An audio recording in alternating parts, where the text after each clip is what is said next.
chers téléspectateurs, balandi émission ya Sango na biso réalité sociale, émission bolinga makasi émission bozela yango yo. Lelo toye na bino na plateau na d'invité oh esalama na mtene émission oh lelo boza surpris na yembi moi si na yembi moi mbali donc on doit parler au etali mama mboka et puis to solo na mingi na makambo eza social vraiment na moni papa na ngai bonjour apporte Pichungo Bila. Bonjour Ndeko Mardoché. Bonjour mademoiselle Onela Chama. Bonjour Ndeko Mardoché. Bonne santé. Ça va. Yo vont to ana posa no makasi awa en tout cas bana réalité sociale bana posa no makasi babi faut Chama ya lobela biso pour babi lo ba moi bien yango sala moi bien on moni les invités merci beaucoup pour répondre à l'invitation na biso na kati émission sur réalité sociale. Papa basango ya évolution église ezokendeni. En tout cas musala na nzambe za malamu na bisungi ya tata musala ezokende bien. Parce que apporte Pichungo Bila aza homme de Dieu to yambaki mo mingi l'émission boyebie to bika mutasikizani la sœur Onela Chama yepe to tuna évolution ya ba makambu ya mboka ndezo kengeni mama Chama makambu ya mboka kengeni ma vie sociale ya mboka pone yo lo bien les basignon surtout parce que toujours en mois de la femme. Oui maman mboka ezokende bien toujours en mois de la femme nzamba zobaki nzamba obaki en tout cas ba pa nyonso de so mami ou bien ndenge na ebité. Oui papa nyonso déjà sombani. C'est par là maintenant je comprends que to banane na maman Onela Chama ba question ezani pa maman Onela Chama yemu tazana na maluba maman to ebité ndenge le 8 mars ezoya le 8 awa to ebité fête yango ezara mabongisika il faut que moi si basombele lamba pour tout le monde ba couple belezo kabwana pour mambo oyo to ebité za obligatoire il faut moi si basombele ka liputa bepe roza na mutende ozana latino robe no ya kala pe ozongi no ka jour na pe ça monde ni usala ndeni so lati lamba kala jour. Mais c'est pas obligatoire. C'est obligatoire. Les journée internationale des droits de la femme. Oui. Donc le droit de la femme non les femmes. Ah bon? Ouais. Ah, ce que basse ne se va comprendre encore maman on est là Chama comme ça c'est bien mais maman na habité yo na part na yo elle le vont qui pas na habité ko tanga kombote pour na habi pété ah biga on est là les abonnés là li putate en tout cas pour comment même na ba maman bokilo ba comment là faut ka biso ndito la cha bango maman bokilo moi pas nso ekete a nyongi na habité na part na yo roi moi si batindeli pe maman abino te pas chéri na mo bo pe boyebi na ndako mais azu possibilité te otinda maman bokilo et salon ndenge nini o chape makele lo bien o lo bandeni c'est ça un problème t'es so sombeli maman na ote c'est un problème t'es. Ah bon? Oui maman on a un problème t'es si qu'on a pas na yo mo so sombeli ote o sentinde non c'est senti na ma bête basi nyoso balati ba oke l'église na ba pana sika yo siko habiter na mbongo te ba réaction eza ndeni mpona pour moi ça sera dit pour tête. Ya solo? Ouais. Ah maman on est là tiens moko sa biso te opposé à TV. Non ko ça te moi c'est ça sera dit pour tête. OK kuno ko senga opena ninga mabe papa na biso ko intervenir. Moi ça sera dit pour tête. Maman ça on est là lobby. Moi ce rôle là t'as dit pour ta mais la carte na oza moi c'est. Ah bon? Vraiment ndeko azolo bape malamu. Il est bon toloba likambo ya pan journée de la femme. C'est bon. Est-ce que journée de la femme est à panne? C'est ça le problème. Journée de la femme est loin d'être panne. C'est ça. Parce que bisika likamwana journée de la femme et bandaki bato ba initiaki yango ba ebi panne. La panne est une question de culture. Les pannes. C'est une question de culture et pas nabiso la femme africaine authentique porter les pannes. La femme européenne, la femme occidentale, c'est la robe, c'est les pantalons, les blouses, les vestons, tout ça. Mais quand nous devons parler de la journée de la femme, reste à fixer aussi cette femme d'aujourd'hui qui est censée parler de la femme. C'est Aïeba d'abord, c'est quoi la journée de la femme? C'est ça. Hein? Comment cette journée est créée? Elle est venue d'où? Pourquoi elle a été créée? Et puis, quelle est cette femme à qui il faut accorder les droits que la femme est en train d'exiger? Normalement. Biloko oyo, il faut poser bas jalon na iloko eza journée de la femme. Ça doit être plutôt une journée de réflexion sur les questions liées à la femme, au social de la femme, son apport dans la société. Comment l'aider aussi à y arriver plutôt que n'a raisonner dans le Cameroun. Ça, moi d'ailleurs, je trouve ça très bas. En tout cas, tu as mingi na makambutali ba avantage ya le 8 mars, na ba désavantage ya le 8 mars. Tu peux ça on est là chama, ce que je peux expliquer biso ba premièrement ba avantage, il y a le 8 mars et puis ça va biso nini oza quoi ba avantage. Surtout na ngambu na bino bana basi, so ko pesa toli pour la bandeko. Comme avantage, na lo baké. Moi si il faut pour moi si azana nous. Donc moi ça va être mon corps. Oyo akoki amiye bakere naza mwasi. C'est ça. Oui, moi je crois bakere naza mwasi. Le 8 mars c'est une kola ça fait que faut la ta bien. Faut en coiffure bien. OK na bar to mila masanga non. Moi si faut zaka inégalité entre l'homme. Quand on dit inégalité c'est-à-dire dans la connaissance et le savoir de faire. Le 8 mars est venu pour dire à toutes les femmes qu'on doit se battre. Surtout bana basi o bazaka forte et battante. Oh et puis ba droit na elle. Une vraie femme, donc facilité. Moi, ça va facilité. Une vraie femme, moi, ça va facilité. Oui, ça on est là, bah avantage na ngosi ko ezali ni ndomoni bana réalité sociale baza pour ça ba avantage na nous ya jour wana avantage on se de que on a plan mususu que avantage ya jour wana pour ngai basombela ngali puta sika. Na éviter avantage nini obo mona la journée de la femme wana mkola le 8. Ouais, avantage c'est ça qui est. Et ça moi si moi ça mon avantage na yo. Mais tu y en a pas on est là, le 8 mars c'est rappel ko ni et pesa ko avantage nini. Na pas na yo. Le 8 mars il rappellera que naza moi. Oui.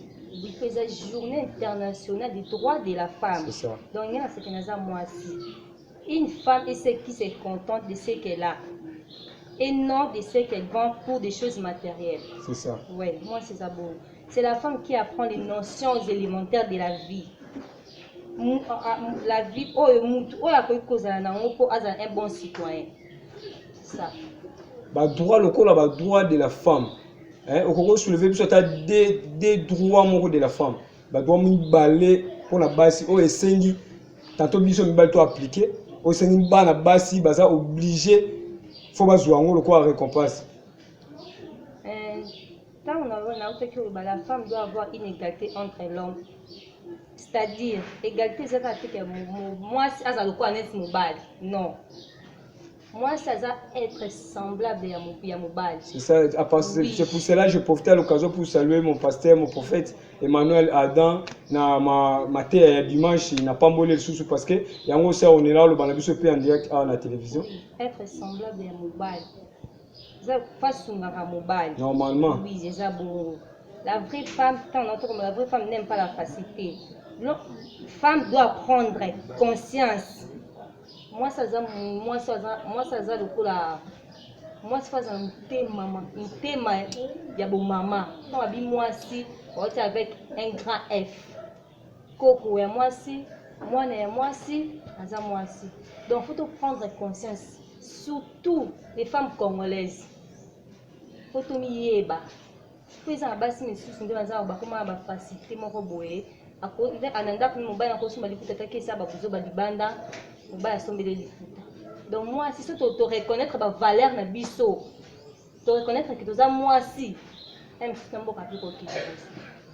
c'est ça, merci beaucoup balandi busango ya émission réalité sociale. Oui papa namoni ongo coach amolo omona kati wana na mambutali ba avantage ya makambo de 8 mars na éviter avantage vraiment pour na de qu'on a besoin de base pour le 8 mars donc on soulever bon ni quoi conseil bon na ndenge na zomonela eloko wana la journée de la femme je vois ça plus dans son optique oyo bakela ki journée wana c'est la journée internationale des droits des femmes. C'est un jour où la femme doit faire entendre sa voix par rapport il y a Oezali, ba droit Oezo revenir la femme. Vous voyez, c'était en 1975 lorsque Nations Unies a déclaré journée internationale de la femme, hein, comme le 8 mars est la journée Oyo, hein, il y a femme. Pourquoi? Mais ça a une origine historiquement. Oui. Hein? C'était la femme Clara Zetkin. Elle était de nationalité allemande. Hein? Elle était secrétaire générale il y a Parti socialiste, hein, il y a des socialistes. Alors, elles étaient en train de réfléchir sur les droits de la femme. Parce qu'il y a des choses au Bango va constater qui, moi, ça qui marginalisé. Moi, ça qui marginalisé dans le milieu social, dans le milieu familial, dans le milieu intellectuel. Moi, ça qui marginalisé. Alors, il fallait un peu restaurer la femme dans ses droits. Oyo nzambe a créé l'inégalité sociale. C'est plutôt dans cette optique-là que la femme doit voir la journée de la femme. Quand moi je vois basi balatisi na bano ya ba 2 ans, bapagne, babani kotambola na nzela, nos filles mineures sont violées ces jours-là de la femme. Nos filles mineures sont des viergées ces jours-là. Chose regrettable, parce que balatisi épagne, elle trouve que c'est un jour où il faut aller se balader, aller faire du n'importe quoi, malheureusement. Hein? Merci beaucoup, Apôtre Pichungo Bila. En tout cas, nous avons le lobo à décider et le monde Apôtre Pichungo Bila. Papa, tu as vu qu'il y a opposé en cas de politique. On doit parler aussi de la politique. Nous avons vu qu'il y a aussi ma pour moi, nous vraiment mis. Parce que bah vivre bien. Attendez tout le la journée de la femme. On a évité ça. On est là déjà. Mais on bon ça tout non. Bien n'engeni. Na ba jiko mata bo vivre n'engeni ah. Kabo n'engeni bloco zo mata ko pesa sangoni pour na bande ko no ba juli puta te po yo dene bo juli puta. Attendez ngo pesa sango bongo na ebike o juli ali puta na yo donc ba ko yo ko te. Bolu kama puta na bino ça on est là ça dene ali puta na e. Ça ali puta ça fait bande ko ba zuma puta te. Journée de la femme, les arts ratés qu'on a dit puta. Amen. Oui, journée de la femme, les arts ratés qu'on a dit puta. Comme ma vie journée internationale des droits de la femme. Donc moi, 6 fois il y a des droits. C'est ça, faut y avoir mis qu'on a eu ça on va c'est ça. En tout cas, moi là c'est on est là pessi no toli. Moi toli muke pour la on est là on a abi ko la tali puta lingo le baté ka soki ndenge non. Il ba droit na yo moi si. Moi si elle sengela sala nani, moi c'est sengela sala nini, moi c'est sengela kende wapi. Moi ça dans ba matière qui ne finissent jamais. Donc moi si les a raté au mima moi si faut moi ça d'inspiration na ba idée. Faut pas ça va idée pas mobile non c'est on est là na si asungaka papa kuna na moi ba idée oui on les a ma privé to lobela ngote oui papa to bité conseil nini suko on nga ko pesa pour la bande ko o tanto ba otala biso lelo ba lo ba biso que le 8 mars c'est ça ce jour ni ce mercredi si je me trompe pas le mercredi lelo a biso toujours na maputate. Papa conseil ne repose pour fortifier ba maman ou soit bilenge basi ba na biso baza pe na banda kuna ba serre na biso o ba ça ko s'inquiéter na mamutali pan o yebisa bango nini po ata ba suite bazala makasi. Bon, je ne combats pas l'idée du pan. L'épargne ezali habillement ya culture africaine qu'on a basi na biso ba femme africaine. Le pan ça fait partie de notre culture. Et ça peut bien na journée wana basi ba exposer pe culture na biso eza mabete mais ce n'est pas ce pagne là qui doit être le socle de la journée de la femme. Oh wana eza vraiment ko dévier. Excusez papa porte pichungo bina la kachote on a sauvé mon point mon kiwana le l'autre moment on a joué le 8 mars wana ceux qui tonton sombeli tantinte ça crée aussi des problèmes. Et comment peut au coach la séparation dans le couple babilo moi miki on est au moins bon couple ndeti moi li puta eza na ngoso 6000 francs so ba sombele ka te aboy pe mbaye na o alinga memele bon mengo na ville ko la 6000 francs ya pan na éviter hein c'est on est là na éviter ça c'est son arriver le op wana ba bande ko no basi ya solo ba sombele pe liputa ngoma ba sombele liputa modèle ngo ke tongiso tiki nzoto libanda tiki mipende libanda kana liputa na wenye des femmes africaines c'est ça moi ça va liputa te conseil ni opesa na batu o ba boya mibali na bango pour liputa le 8 mars. Beaucoup sont des femmes quelques-unes peuvent être appelées femmes avec un grand F. Ce qu'on a basi bazana basité parce que basi belé baza basité les gars au lobby ce qu'on ba o baza basité pour en fortifier bango lamusa bango ba ko mabasi vous pouvez parler quoi yango nenga na loba pona lamusa bango ke ba ko mabasi avec un grand F ko isa bango foka ba ba droit na bango Moi, ça a liputa. Kasi mususu aloba na se on est là ka droit na ngai faut le 8 na lata. Faut le 8 na ça bo fona ke wenta bien. Mususu a raisonné droit na ngai ngwa. Problème. Et comme obligatoire. Ils ont comme obligé mbali non. Mon bail a coquille comme ça moi c'est un cadeau. Jour en haut. Non, c'est-à-dire quoi? Le pan n'engezawana le jour où ils allaient journée à femme. S'il y a possibilité que moi ça soit pan, ce n'est pas un problème. Mais le pan n'est pas une condition pour la paix la journée wana. Ce n'est pas une condition. S'il y en a, oui. Et s'il n'y en a pas, moi je pense que Namukolango ne basi ba mekaka un peu kolata avec pudeur, balati avec pudeur un peu. Mais ça je regrette ça parce que moi si Azalaka, moi si kaka le 8 mars, elle est femme depuis le 1er janvier jusqu'au 31 décembre. Chaque jour elle doit s'habiller avec pudeur, avec décence, avec modestie. Je pense que façon moi si fora monela yango ana. Mais il y a jour où ça devient comme un problème. Il n'y a pas d'épargne, c'est la paix qui manque à la maison. Il n'y a pas d'épargne, c'est le problème, c'est les conflits. Bien-être, ça c'est une erreur. Plutôt la femme doit voir est-ce que mes droits sont respectés dans la société. La femme doit réfléchir quels sont mes droits dans la société. Est-ce que mes droits sont respectés? Parce que moi je trouve que journée de la femme, c'est une journée de lutte pour la femme. Oui, la femme doit lutter pour que ba droit naïe et zonye naïe. C'est ça. Voyez. Ba droit naïe. Mais moi, ça doit être une journée où tu vas réfléchir, que ça là-bas conférence, que ça là-bas journée de réflexion, ba fan là-bas réfléchir, qu'est-ce qu'il faut faire pour que la jeune fille d'aujourd'hui soit demain une femme utile dans la société, une femme qui répond même aux réalités de la société. Merci beaucoup, Apôtre Pichungo Bila. Je vous avais dit que vous ne serez pas déçus aujourd'hui avec Apôtre Pichungo Bila et Mademoiselle Noëlla Tchama. Papa, on doit parler maintenant de la politique. Il y a des gens qui ont basé wana. Il y a des gens qui ont je vois dernièrement Emmanuel Macron. Donc, tu as évité Emmanuel Macron avant awa.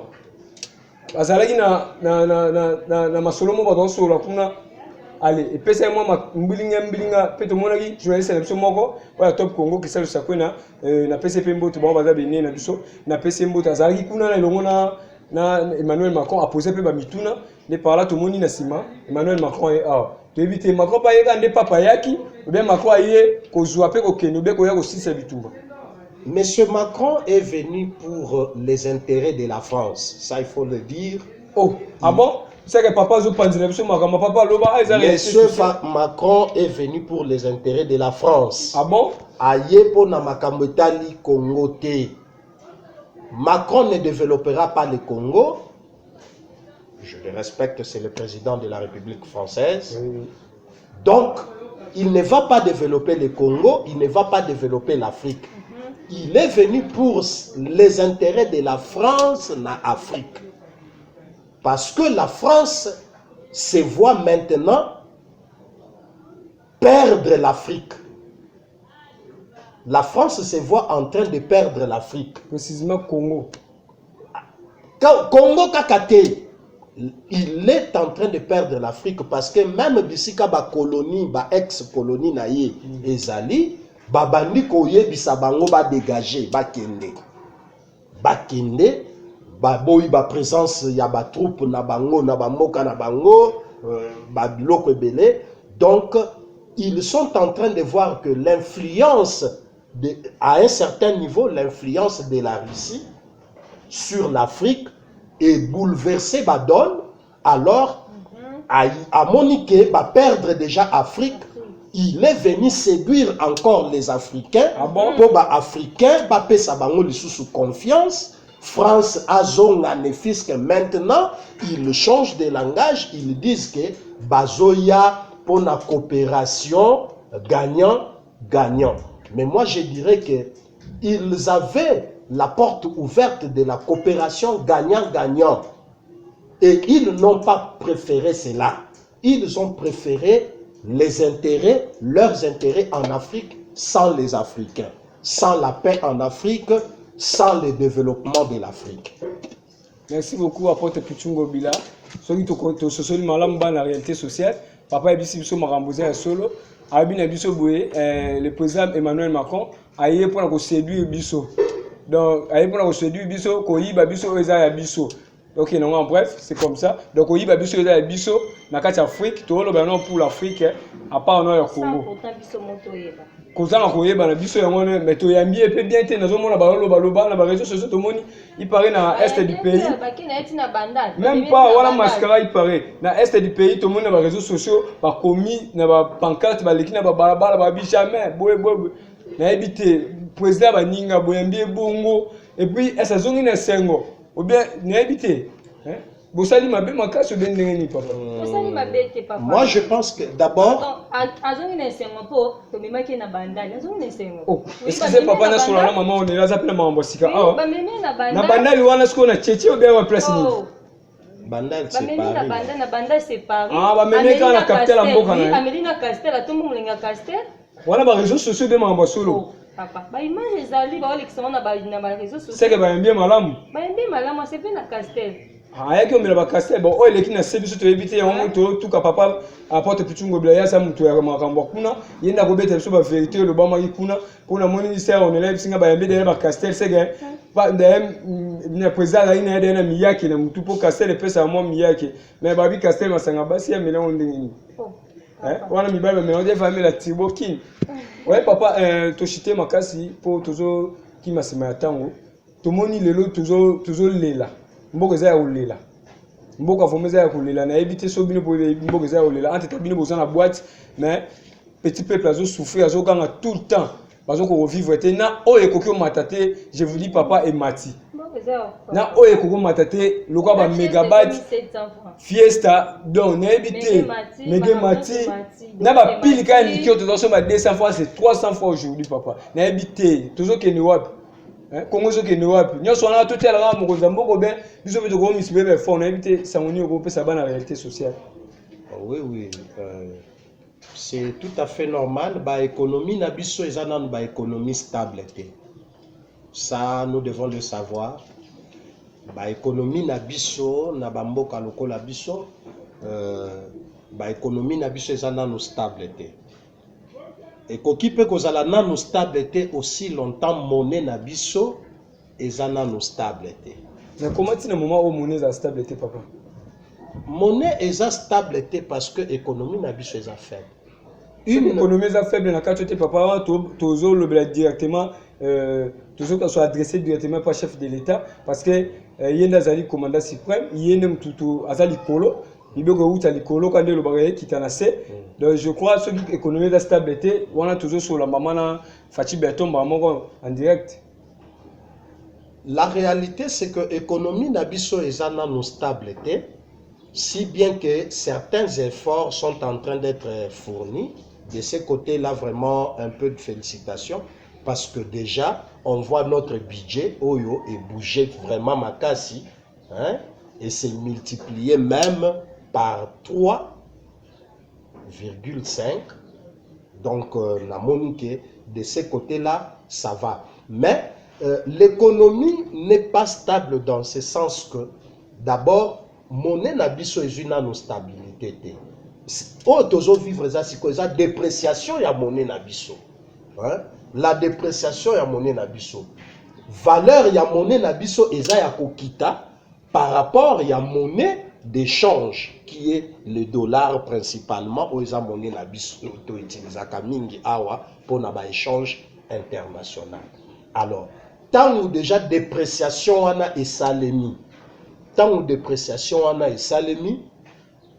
automatiquement sur les marchés ba prix ya biloko ekomata bon pas komata parce que quand il n'y a pas stabilité ils ont flotté non ils ont ça la boyer et mati et kiti et mati et kiti et mati et kiti alors ça fait que ba prix à biloko pe moyen vanda ezate ça monte ça descend un peu et les commerçants préfèrent ceux qui si ba mati batte les mawana balinga ko pour bénéfice pour un peu de bénéfice na bango Vous voyez.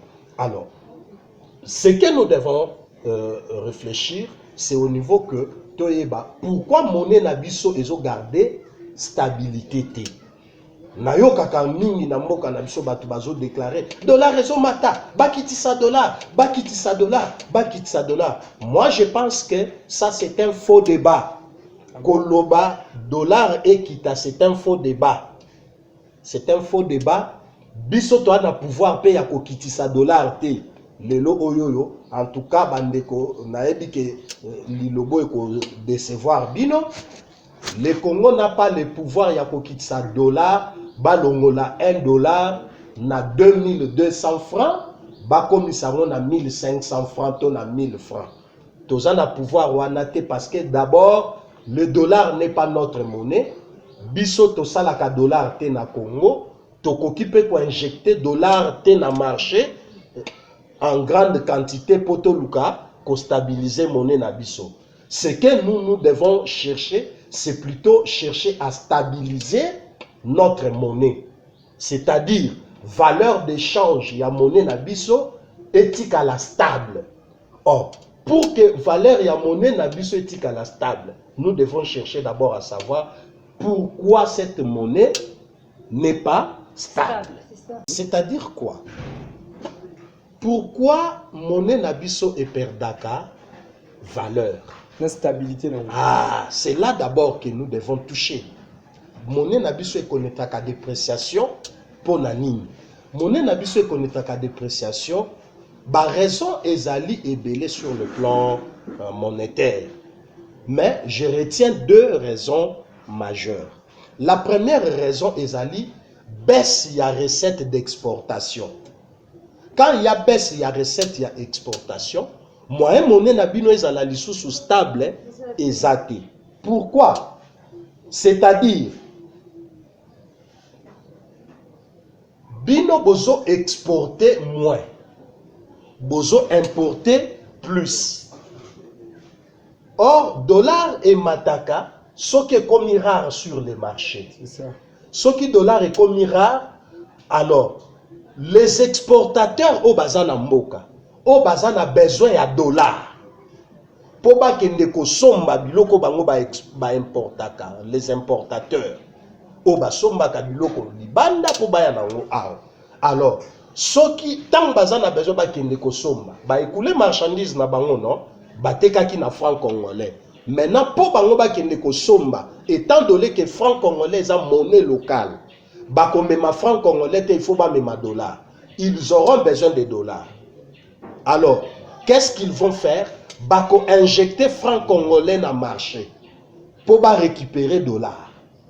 Quand ils récupèrent les dollars pour bangoba sala achat, dollar est limite. Sur le marché awa dollar est comme rare. D'office il faut émat. Même pendant que bangoba zo récupérer dollars. Pour avoir dollar rapidement, à cause de l'obligé, à chana tomoko est élevé pour récupérer dollar rapidement. Pendant qu'il y a ça le mouvement sur le marché dollar et ça ligne. Or, et loko était kamaka 1 dollar na 2000 francs. Tangu coup ya échange commis na 2200 francs les 1 dollar et loko wana pe kuna elandi prix wana. Alors en francs congolais et loko wana emati. Et ça, merci à Porte Pichungo Bila. Je vous avais dit aujourd'hui, vous ne serez pas décis. Naïlonga va inviter au Naïpsa Bino Bourouza de citer à Porte Pichungo Bila le bien. Et je vois aussi la sœur Onela Chama, elle parle aussi très bien. N'a pas maman Mboka après Naïbi qui a toujours un peu s'abassé à Maïle Bouindé dans Mboka parce que Babi femme sage à Sunganda, qu'on a vu qu'il y a des années Maramouza de les colons des Alara. Oui, sœur Onela Chama, n'a zone suis pas naïo. Na ebité siko okoko pesa conseil nindi papa lobi pona bato ba monike fieste mati pour comment becha moi libaku fieste mati pile torche mati au pire saliboy donc c'est-à-dire na ebité conseil pesa mo fanda vraiment na kimia lokola après te peux expliquer biso malamu awa na mamotali dollar ndenge matela ndenge papa utoloba peuple congolais ça le constat donc ça c'est ça le constat faut to yeba source ni pesika ligne oyo kasi na minute passe on les ozongela biso petit peuple pour besoin de te ko somba megabyte osomba ya 500 boy osomba ya 500 ba peso mukie na micho ala ngai na beta libaku ah opesi nga mege mati en tout cas bino vraiment mboko vraiment na éviter par là bato bongo yo koko pesa ba tolini ni bato ba osomba ka fiesta na 600 ba osomba lo mai boy na 600 français ezaka ke babeta libaku te babeta libaku te ça yo pe na micho beta na libaku te quelque pas soko soma mega pour na yebi ozala tout temps ligne ato beti libaku siko na minto sana ato beti libaku kasi conseil ni na ba konzamboka okoki pesa conseil na ba konzamboka po esunga pe piso petit peuple o tozana se tozosomba biloko to beta libaku te ba konzi basala ni ba makamba po ebisa nde biso nde tovotaka bango donc soki biso mpe tozolela tozele badécourage mpe biso nalingi naloba lisusu boye papa na likambo etali makambo ya transport nayebi te transport emati mbala moko bajus na baopire emati je sais pas transport emati mbala moko lelo moto ekomi so oza na 10 000 francs te na poche otambola na moto te surtout bana basi nde bamataka moto tout le temps donc toyebi te kabia mpe eza ya komata tobe ndenge nini parce que transport na mboka na biso le domaine des transports ezo souffrir à un certain niveau na irresponsabilité ya ministère du tutelle. Je m'en vais dire au ministère des transports, nous avons un ministère des transports sur le plan national et sur le plan provincial. Il y a un ministère des transports. Et transport et mati sikoyote. Transport et mati, ça fait même des années. Prix à transport est stable. Prix à transport est connu. C'est ça. Prix à transport est ali.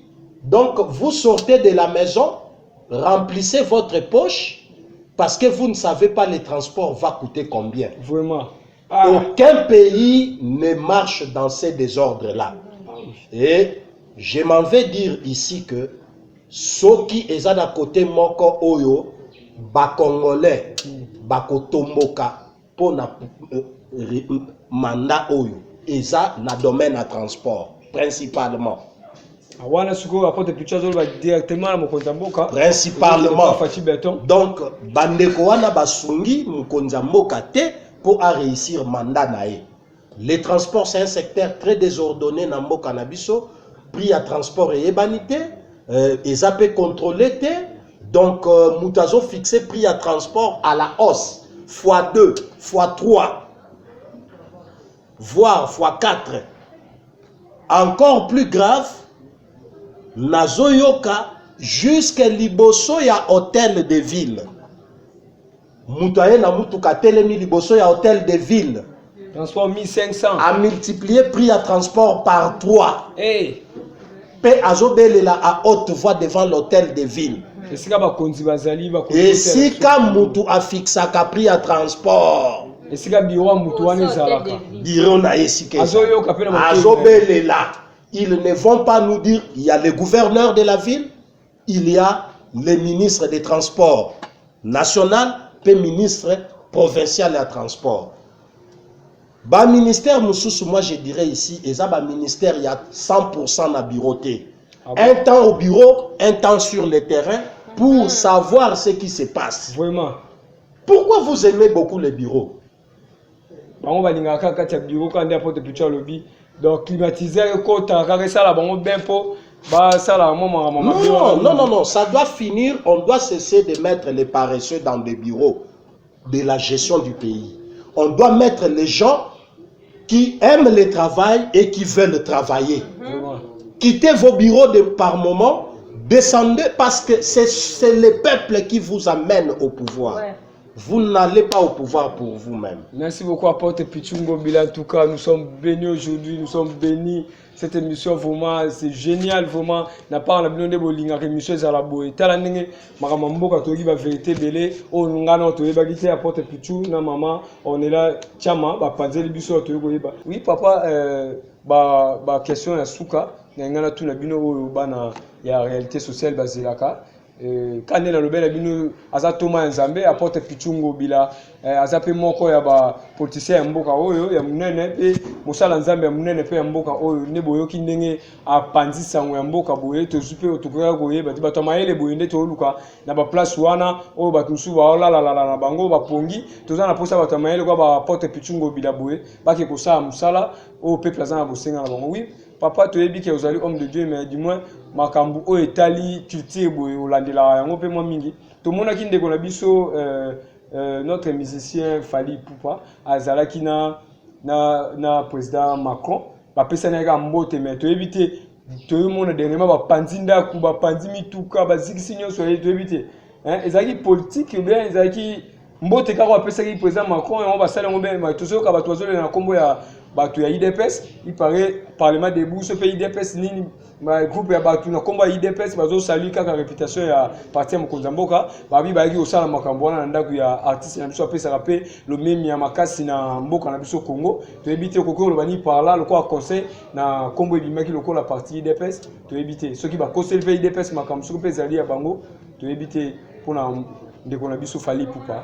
Par là je dirais que ba musiciens nabiso baza batu ya culture non Vraiment ils doivent avoir une connaissance un peu large ya culture ba observer mboka nabiso ba observer un peu politique ya mboka nabiso ba observer ba pays wana nyonso o ezo collaborer na Congo les relations diplomatiques marchent comment hein les relations diplomatiques marchent comment alors parce que quand tu vas vers mon ennemi, bah considérer un balamoko ennemi. C'est ça. Même ceux qui ont un problème de mon côté, je ne pense pas que Ndeko Fally a un problème contre la République, toi à quel côté quelque part.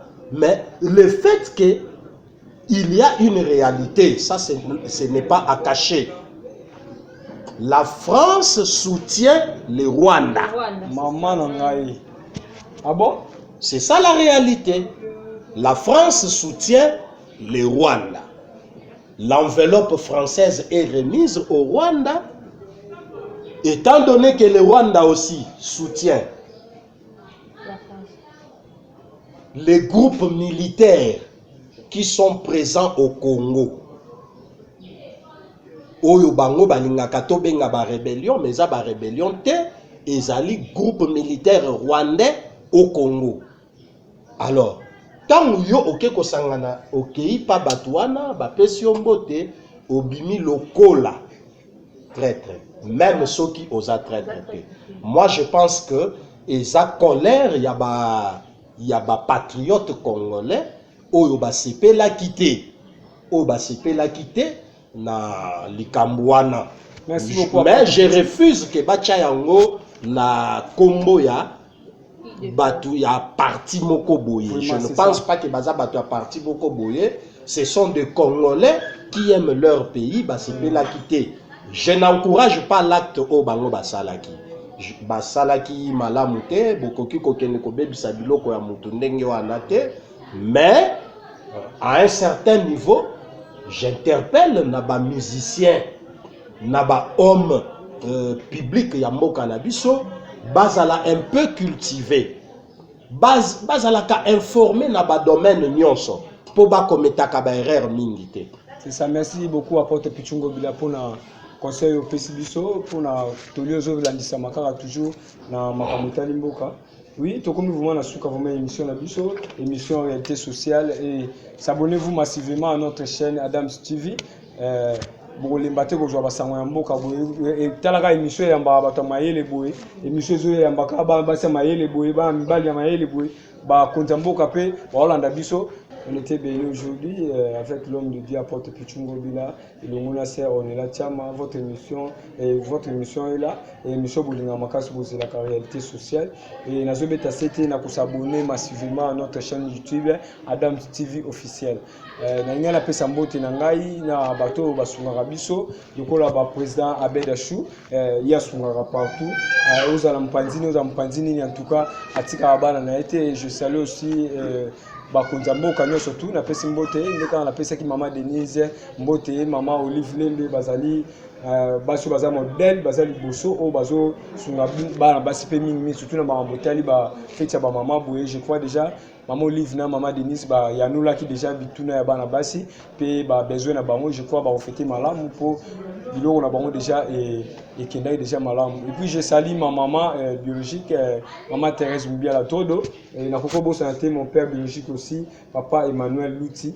Okole là ça salue vraiment ba bonne guérison nous avons passé ma casse belé sous ba longévité à Koba sous je salue mon église la victoire de Jésus-Christ et sans oublier aussi l'église de Pierre Anguilaire ici ka banazami ba sala musala je salue mon ami qui est derrière caméra et Sylvain Madala ici que sa femme sœur Sarah Pemba na mwana bango Sira bébé Sira la lingaro makasi papa t'aime beaucoup sans oublier de saluer aussi apôtre Njuzi et évangéliste Rigen mbote na basala nzambe nyonso etonga la victoire de Jésus-Christ ba département nyonso ba sala musala oui papa mbote na famille na habité maman zola na biso landa kuna soko ko saluer bango mbote na bandeko baza aux États-Unis ba zola na biso vraiment mbote mingi ba mbota lelo ezaka ka ya ba mama na lingi bino mingi ba mama bisika bozali bandeko na nga nyonso bango bila nyonso ya basi na pesi bino ba mbote belé na pesi mbote na mama Sylvie Chirandi na États-Unis mama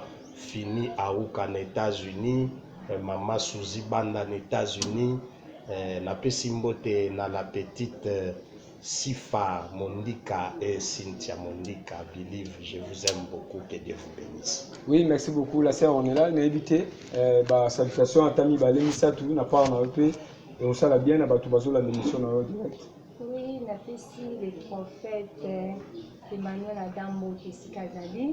On a fait ici ma maman chérie Motesi Kazali et bonne guérison à ma petite sœur Aimée Foueta.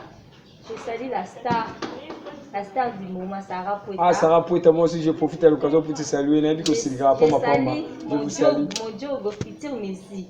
Mbappé Isaac, je te salue. Je salue mon grand frère Dida. Je vous aime beaucoup. Donc je vous aime beaucoup. On a évité na dingabino mina pisi.